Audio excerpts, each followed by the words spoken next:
Welcome to Instruction Discussion, our weekly look at the latest topics and trends in education affecting schools here on Long Island and schools around the world. Whether you're a teacher, parent, or student, listen for tips and strategies to help you navigate the educational landscape. There's a bell. It's time to start today's Instruction Discussion on the voice of Nassau Community College, 90.3 WHPC. Hello, I'm Kevin Boston Hill, and welcome to Instruction Discussion, where each week we will examine a recent trend or development in education and its impact on Long Island. Children face many challenges in school: academic, physical, social, and more. Now imagine facing those challenges with a disorder. Working with children with disabilities in school is a daunting task for both parents and teachers, especially when it is one that so little is known about and takes on so many different characteristics. Autism is such a disorder, referring to a broad range of conditions characterized with social skills, repetitive behaviors, speech, and nonverbal communication. Today, we are fortunate to speak with Dr. Pamela Dixon, Director of Clinical Services and Inclusion at Autism Speaks, and Ms. Selena Leath, who is a parent of a child with autism. Together, we will discuss some of the latest information regarding autism, including what to look for and resources available.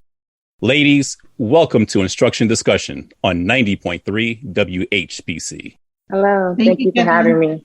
So, Dr. Dixon, this question is going to be directed towards you, but Ms. Leath, feel free to jump in if you feel free to do so as well. But so just to be clear, can we kind of explain and clear up to our audience just what is autism?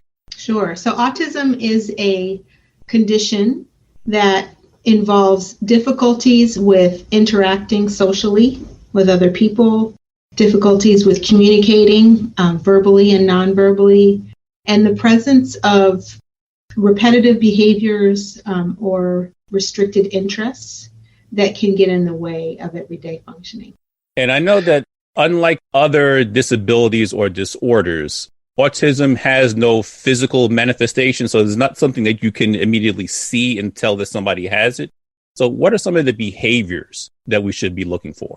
Sure. So for young children, some of the behaviors that we want parents to be looking out for are things like a child not responding to their name or not developing language early on, like in the first year and a half, not having words. We're looking for a child who may not want to make eye contact. We'll look at them and they kind of shift their gaze away. Children who have a hard time interacting socially or just don't seem to be interested or noticing their peers. They may have behaviors that other people feel like are just very intense, and they may have a hard time separating from that, like changing, transitioning to do something else after they're doing it. They may, engage in some repetitive motor behaviors like flicking of fingers, flapping of hands and arms. Those are just some of the signs and symptoms, but every person is unique and individual, and there can be any combination of those things present in any one person. Ms. Leath, I see you shaking your head there. You care to elaborate? Yes, I totally agree with her. First signs I noticed was, I knew since birth because his movement was very slow, but then I really started seeing it when I would call his name and he wouldn't look, and the eye contact, that was a major discovery. And I'm like, whoa, this is the first sign. So yeah, that's definitely spot on what she said. Now, I'm wondering, because I know when my children were born, we paid a lot of close attention to the APGAR scores. So, and I don't know if there's any way that there's any correlation, or if there is a correlation that can be found between the APGAR scores and possibility of autism. Is there? I'm not certain if we see a correlation. I think, the APGAR scores, they're not as predictive of overall functioning, right? Not as useful once you reach that, few months after birth. But there are tools that we can use for diagnosis pretty reliably once a child is 18 months. So again, how early can autism be diagnosed? As early as 18 months, or maybe even a little bit sooner, or somewhere around there? You can really start with the tools that we use primarily. You can start at 12 months as long as the child is mobile and walking. But that tool becomes more reliable once they get to be 18 months. But that's for a diagnostic evaluation. But the screening can happen early, within that first year. And that's the screening, tool that we want to refer people to on our website that's screenforautism.org. And Ms. Leath, I know you said that you noticed it kind of pretty much right away that there was something that was different. I'm trying to be as delicate as I can here, but you know that there was something that was different about your child.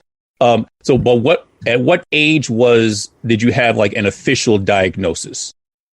I believe it was October 2019. He was born June 12, 2017. So about, he was 2 years old. Yeah. Okay. So 26 months. Yeah. So it was like right in that 24-month period. Okay. So again, as a parent, and because I know we have a lot of listeners who have children with autism, and as a former educator, that was one thing over the last few years, there seemed to be a growing population of students with autism. Now, it may be because we're starting to get more information about autism, so we're recognizing it more.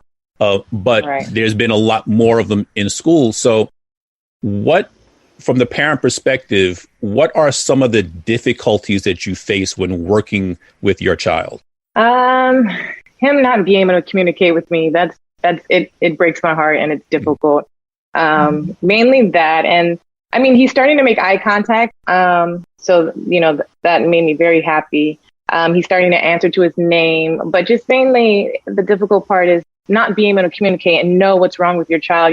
They hurt themselves, like what happened? Where do you hurt? And him not being able to tell me, that breaks my heart. But, he's making good progress. So I'm happy about that.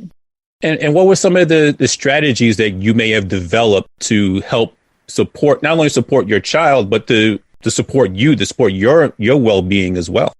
You know what? I don't know. I just, God gives me so much strength to just focus fully on him, and his progress gives me hope and the will to keep pushing. So, just seeing him make progress, it keeps me pushing, and his ABA has played a big role. I thought, speech therapy was going to really, get him going, but ABA therapy really jump-started. And so he has these little pictures that he hands me, when he wants something. So it's a great way for him to communicate with me and tell me what he wants and needs. And explain, what is the ABA therapy? So it's a therapy. I don't know too much, but I know that, they practice, and so they teach him how to balance, and it's hard to explain. Basically his anger and not get frustrated when he's wanting to communicate, but he can't. So it helps him balance and control his anger, and when he gets frustrated, and they teach him how to communicate with me without words until the words come along. And how to be social and, play with other kids and stuff. And it's been life-changing. I'm so happy he's in ABA. Yeah, it's amazing. Dr. Dixon, you care to elaborate on that? Sure. So Selena, I'm so happy to hear that, first of all, that your son was diagnosed, early, and that that he's getting early intervention through ABA. And ABA, it stands for Applied Behavior Analysis. And it's a method, it's an evidence-based approach to intervention. And it's the intervention that we recommend for children on the autism spectrum. And it does what she's saying. It kind of, after a thorough assessment, you create goals within each part of development that then it's very targeted and individualized for the child. So big things are broken down into smaller pieces, and they work on things step by step.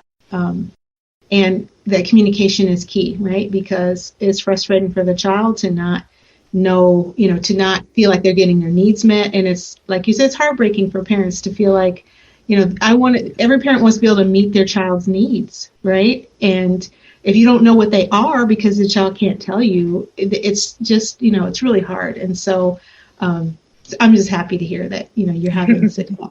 Yeah. No, I'm happy to hear that as well, and I'm sure that a lot of our listeners will be looking to see how they can get this applied behavioral analysis, the applied behavioral analysis for their children. And so who would they need to speak with about getting that done? So there, it really is going to depend on where they live, but they can contact the Autism Response Team at Autism Speaks, because we have people who can give information about local resources. And, so we have people who can answer the phone and email to give some suggestions about places to go for evaluations, but also for an intervention. And I know we also often speak of autism as being on a spectrum. And so when we look at the spectrum, we know there's a wide range of what it looks like. So what would a mild case of autism look like as compared to one of the more extreme cases? So great question. And I think you might get a different answer from everybody you ask this question. I'm sure. But what I will say is that, spectrum does imply that there's this range in severity, but it also implies that if you break down the core kind of components of autism, if you think about social interactions, communication, and then those restricted interests or repetitive behaviors, that a person can vary in intensity or need in all three areas, right? So perhaps they're, verbal, so their communication is fine, they can verbally communicate at the level you would expect for their age, but yet their social interactions, are still challenged. They have a hard time picking up on social cues, right? And anticipating what their peers are wanting from them. It's hard to say, is that a mild difficulty? It's just so relative. But so what, usually what happens is that if a person is diagnosed with autism and they end up with a diagnosis of intellectual disability, then we start to think about they have more challenges because they, have two diagnoses, and their learning is going to happen at a slower pace than their peers. So I know I didn't fully answer your question, Kevin. I'm hedging a little bit here, but it's complex. I think that answer reflects just how complex this disorder is, because there's no clear-cut way to truly diagnose it, as opposed to, so you don't really know how to treat it, because as you said before, every person is affected by it differently. So there's no one way to say, okay, I see these behaviors in this, so I'm going to go with this. I see these behaviors, we're going to go with this diagnosis. It can change from day to day, basically. Ms. Leath, what has been your experience with your child? How is their behaviors are they kind of static behaviors that you see the same thing day in, day out, or do they kind of change as the days go? They change. He was diagnosed with mild to severe. And when he was about 10 months, 11 months, he said, say, and he said tired, but he never said it again. So it really does vary. He knows how to play with kids now. He knows how to be social. He makes eye contact. He likes to play with toys. So it's like she said, it ranges with different kids, because the only thing to me that's lacking is him being able to talk to me. That's about it. Other than that, he's doing everything else, so it does vary by each kid. Despite the fact that there is this range in how it manifests, we are able to diagnose it. So we do have good tools for diagnosis. And that individualizing that happens in ABA, and then in school when a child has an IEP or individualized education plan or program, is where we, really kind of tailor it to meet that child's individual needs. Yeah. You are listening to Instruction Discussion on the voice of Nassau Community College, 90.3 WHPC. My name is Kevin Boston Hill, and our guests today are Dr. Pamela Dixon, Director of Clinical Services and Inclusion at Autism Speaks, and Ms. Selena Leath, whose child also has autism.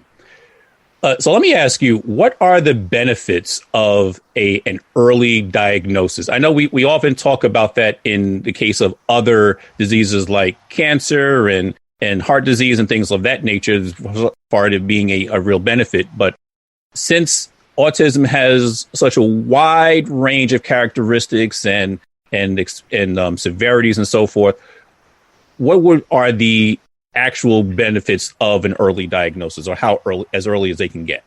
Do you want me to go? Either one. So I'll start, Selena, and I need you to jump in.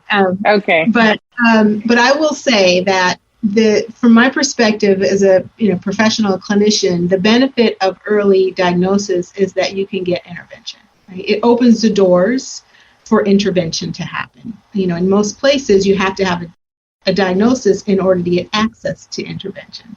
So that, so the diagnosis is helpful in that it's if it's comprehensive, by the end, the clinician has helped the parent see all the areas of strength and all the areas of need. And it's like it creates a roadmap for what intervention can look like, right? So it's important for that to happen as early as possible so that intervention can happen, because then that's where we start to see the real gains, right? Once intervention happens, that's when you start to see the gains in language and cognitive functioning and the ease in interacting with other kids. And that's when parents kind of feel like, oh, I finally have a support system here to help me with these concerns that I have. Yeah, I agree. I have friends that didn't do anything until their child was 8 or 9. And by then, they were set in their routine and the way they lived their life, that it was harder. And she said it was harder. And so my friend told me, get on it right away. And I noticed when I jumped on it right away, we doors open for different opportunities, different therapies. And like you said, a map for what is good for him and what will help him progress and get better. The earlier the better, and get on the therapy. It really, really makes a difference. And what can parents, teachers, and other caregivers do if they suspect that their child may actually have autism?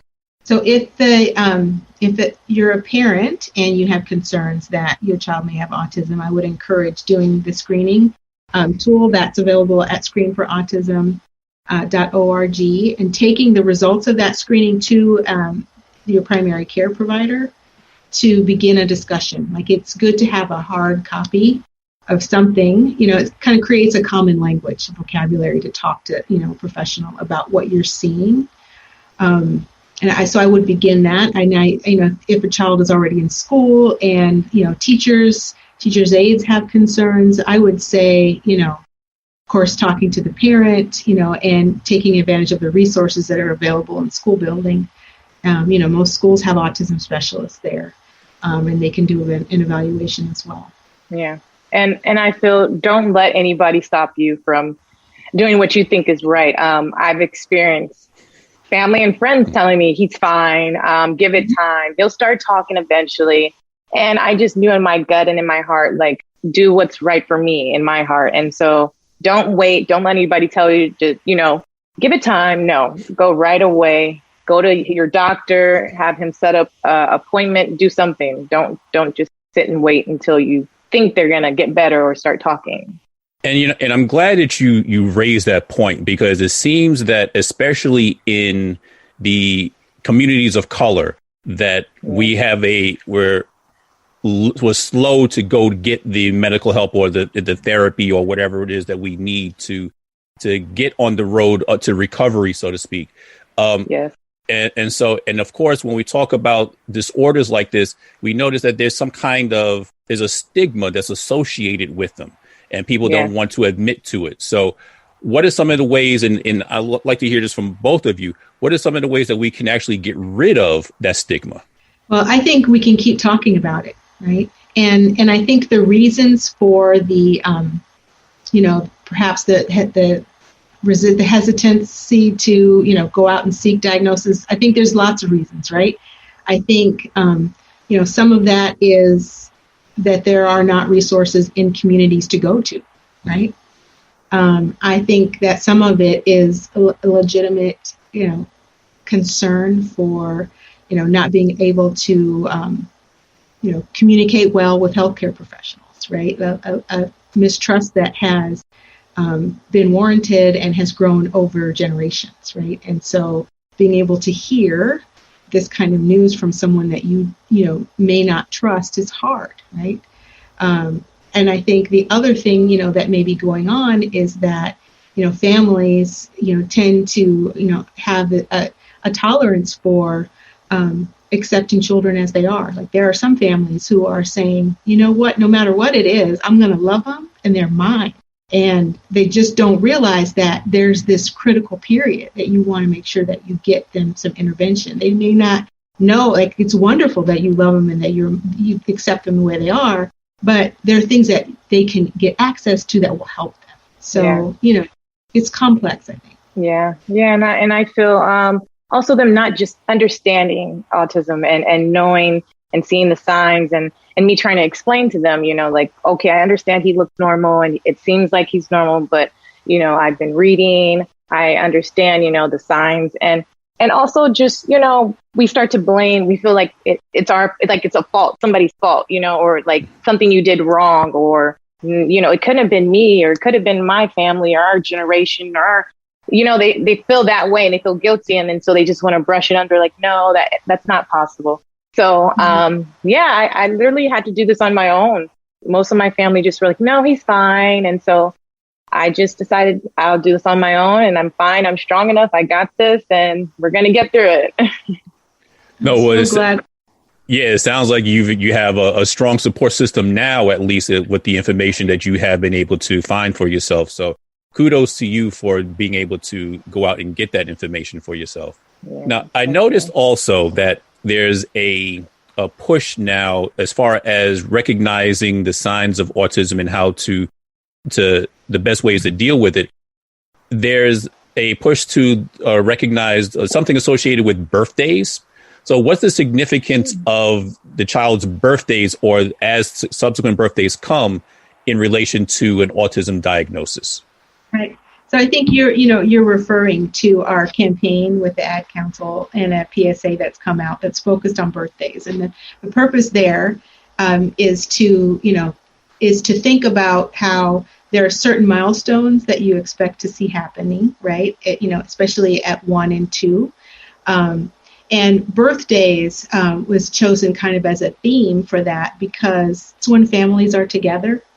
And you can notice things in a family context that you may not notice if it's just you and your little one at home, right? It's harder to deny that, they really aren't waving back at auntie, or they're really not looking at grandpa, when he tries to talk to them. So, birthdays were chosen to kind of, highlight that these are things that, these kind of social communication behaviors you see happening in families and also we want to communicate that, families are, and family gatherings are an important part of our lives, right? And we want to be able to, for our children to be able to enjoy them, as well. And for our family members to be able to enjoy, our children and not kind of just feel like we have to keep them away because we're concerned about, what might happen when they go. All right. So how has the recent pandemic kind of impacted how children are diagnosed and 2, how they're able to receive services?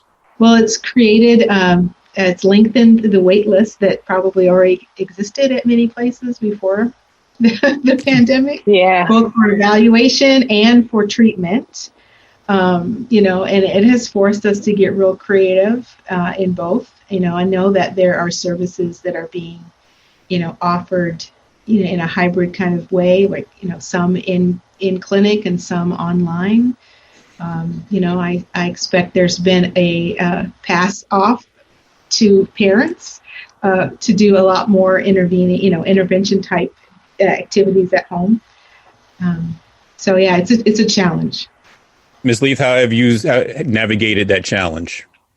It's been pretty difficult because it's hard. He doesn't want to focus on a laptop, and whoever's talking on that laptop, he doesn't want to focus. So I'm happy that his ABA in person. We're taking all the precautions, but his ABA is in person, which is a blessing.